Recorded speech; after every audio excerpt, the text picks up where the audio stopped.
जय हिंद, नमस्कार। मैं अंबर जैदी स्वागत करती हूँ आप सबका एक बार फिर से हमारे आज के कार्यक्रम में। दोस्तों, आज जो भारत की मार्केट में हुआ, स्टॉक मार्केट में एक बड़ा भूचाल देखने के लिए मिला और जो कुछ भी हुआ है वो नॉर्मल करेक्शन नहीं है, बल्कि एक मार्केट शॉक वेव, मार्केट में बड़ा भारी तूफान और हमें ये गिरावट देखने के लिए मिली है।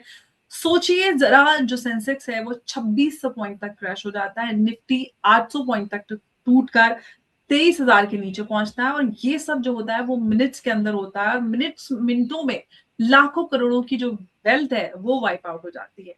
और यहाँ पर जो समझने वाली बात है वो ये है कि ये नंबर्स का गेम नहीं है, सिर्फ ये इन्वेस्टर्स कॉन्फिडेंस की जो सडन ब्रेकडाउन शो करता है। मार्केट का जो स्ट्रक्चर है वो हम यहाँ पर देखते हैं। हर सेक्टर में हैवी सेलिंग हो रही है, फाइनेंशियल से लेके ऑटो, रियलिटी, सब प्रेशर में है।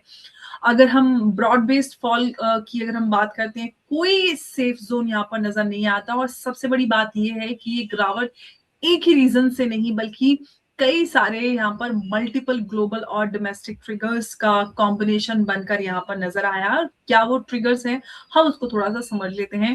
ग्लोबल जो सेल ऑफ सिग्नल है, यूएस और जो पूरा हम एशिया की मार्केट पूरी तरह से वीक हो रही है। रिस्क सेंटिमेंट ऑलरेडी फ्रेजाइल था। जो एफआईआई आउट फ्लो प्रेशर है, फॉरेन इन्वेस्टर अग्रेसिवली सेलिंग कर रहे हैं, लिक्विडिटी पूरी तरह से ड्रेन हो रही है।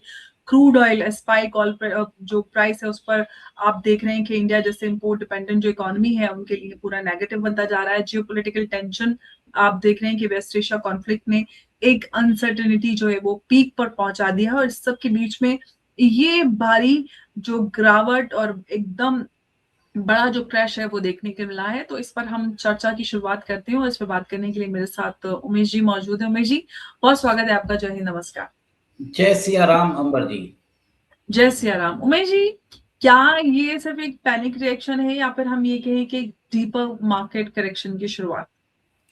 देखिए, भारत अभी 10-15 दिन पहले जो क्रूड ऑयल लेता था वो $59 में लेता था।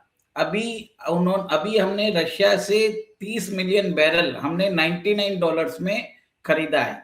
और कल अचानक एक न्यूज आई है कि ईरान की एक सबसे बड़ी जो रिफाइनरी है, वहां की सबसे बड़ी जो फील्ड है साउथ पार्ट्स, उसके ऊपर इसराइल ने हमला कर दिया।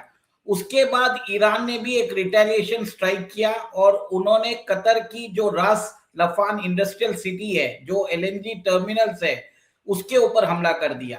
और उन्होंने सऊदी अरेबिया और यूएई के ऊपर भी हमला किया और यूएई ने क्लियर कट बोल दिया कि हमारा जो गैस प्रोडक्शन है जीरो है। देखिए अंबर जी, दिस इज इसके कारण आप देखिए कि रुपया हमारा जो खुला था 93.05, वो गिरते गिरते 93.32 पे आ गया है।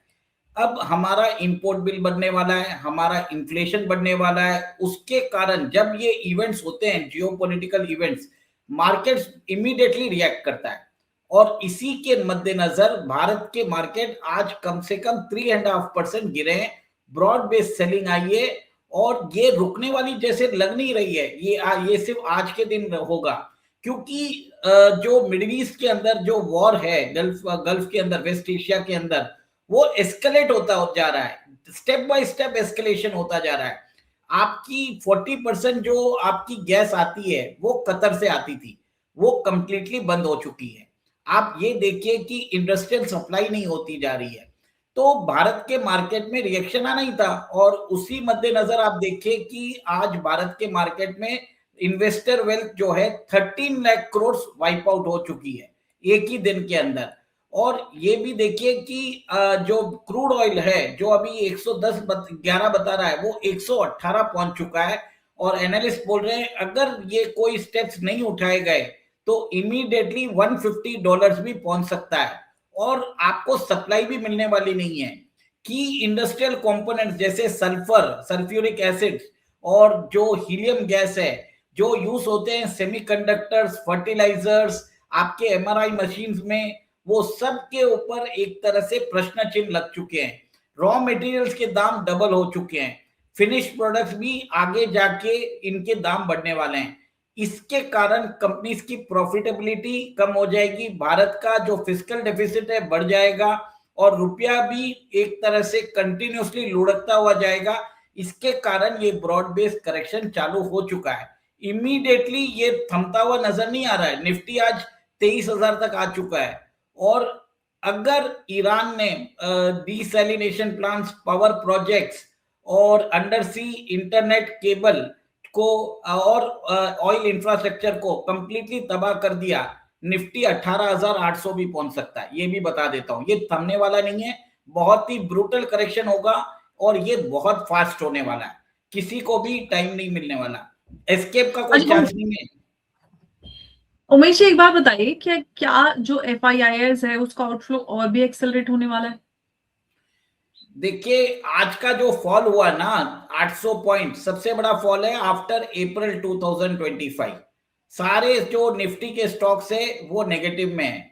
सिर्फ कुछ स्टॉक्स जैसे ONGC, रिलायंस है वो पॉजिटिव में रहे, बाकी ब्रॉड बेस्ड सेलिंग हो रही है।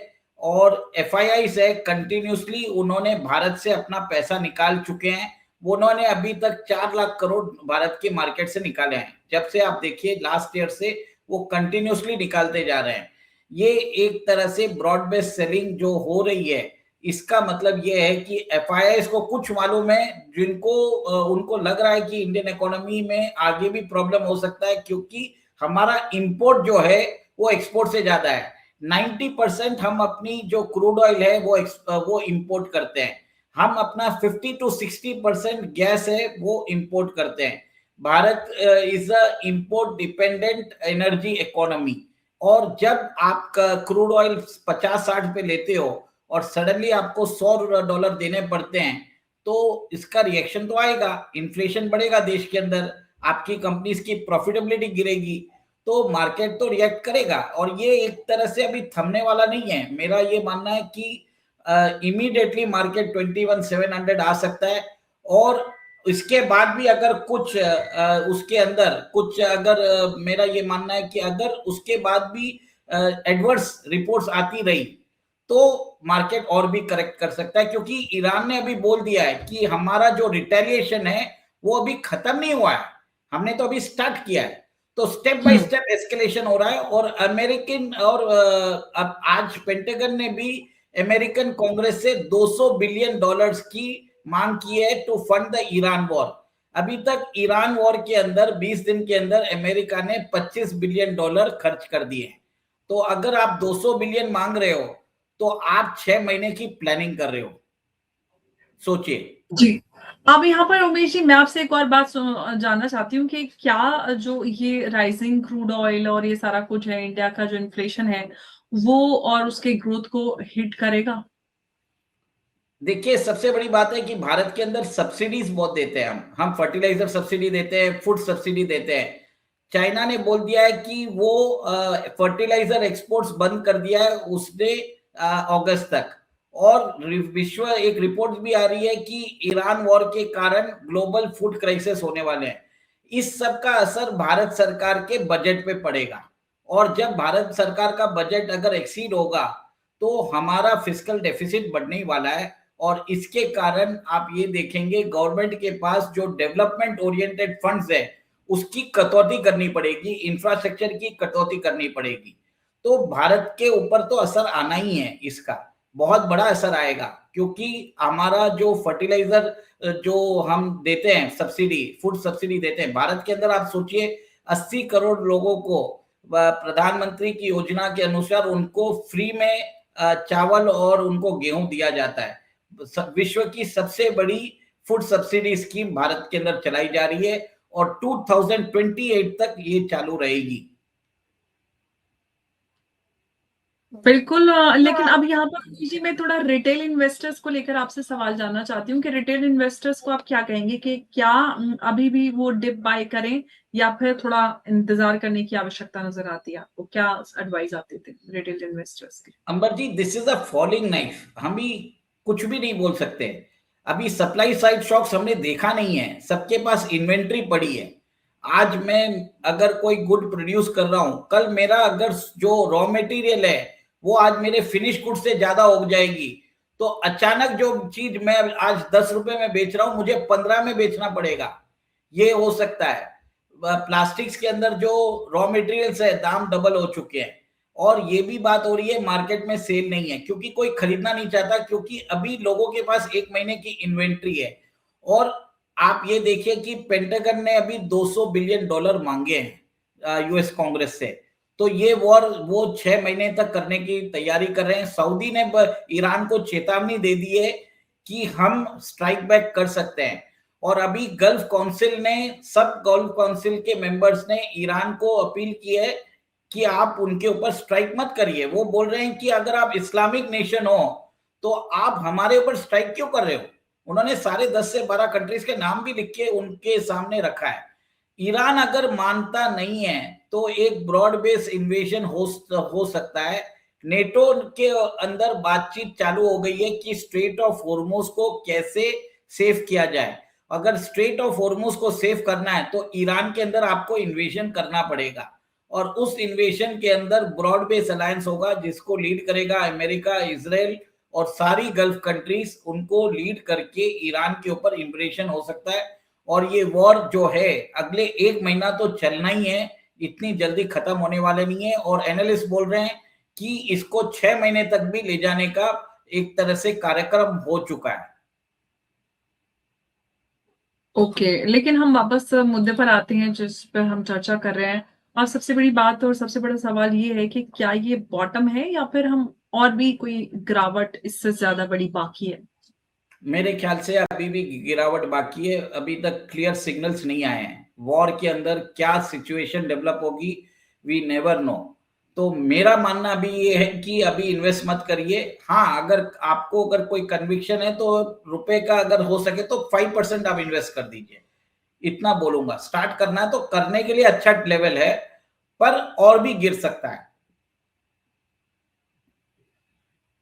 ओके, तो मतलब यहाँ पर ये है कि अभी सिचुएशन वॉलेटाइल है, बनी हुई इसी तरह से रहेगी। और जब तक वेस्ट एशिया में इस तरह का माहौल रहेगा तब तक तो मार्केट पूरी तरह से, क्योंकि कुछ डोमेस्टिक भी ऑफ कोर्स फैक्टर्स हैं, साथ ही जो ग्लोबल फैक्टर्स हैं, वेस्ट एशिया में जो बवाल है, साथ ही साथ कई सारे और बड़े यहाँ पर मेजर फैक्टर्स बनकर ये पूरा जो सिचुएशन है या फिर जो मार्केट क्रैश है उसके पीछे का कारण बनते हैं। और आज का जो एक हम जिस क्रैश की हम बात करें उसमें एक क्लियर मैसेज समझ में आता है कि मार्केट अब सिर्फ फंडामेंटल्स पर नहीं बल्कि जो ग्लोबल रिस्क और जो सेंटिमेंट्स हैं और वो जिस तरह से शिफ्ट होते हैं उस पर चलता हुआ नजर आता है। शॉर्ट टर्म में वॉलेटिलिटी हाई पर है तो आने वाले सेशन किस तरह से होंगे वो डिसाइड करेंगे क्या ये कि हेल्दी करेक्शन है या फिर मार्केट एक बार फिर से किसी एक ऐसे फेज में एंटर कर रहा है। स्मार्ट इन्वेस्टर्स जो हैं वो पैनिक नहीं करते, लेकिन जो सिग्नल्स हैं वो भी इग्नोर नहीं किया जा सकते, क्योंकि मार्केट में सबसे बड़ा जो रिस्क गिरावट नहीं होता, गलत टाइम पर गलत डिसीजन लेना होता है। और सब अब जो नजर यहाँ पर जो सबकी पहुंची हुई है वो एक चीज पर है, वो ये कि क्या मार्केट बाउंस बैक करेगा या फिर असली गिरावट अभी बाकी है। ये सबसे बड़ा सवाल है। उमेश जी, धन्यवाद आपका इस चर्चा में हमारे साथ जुड़ने के लिए। नमस्कार, जय हिंद, जय भारत। जय सिया राम। जय श्री राम।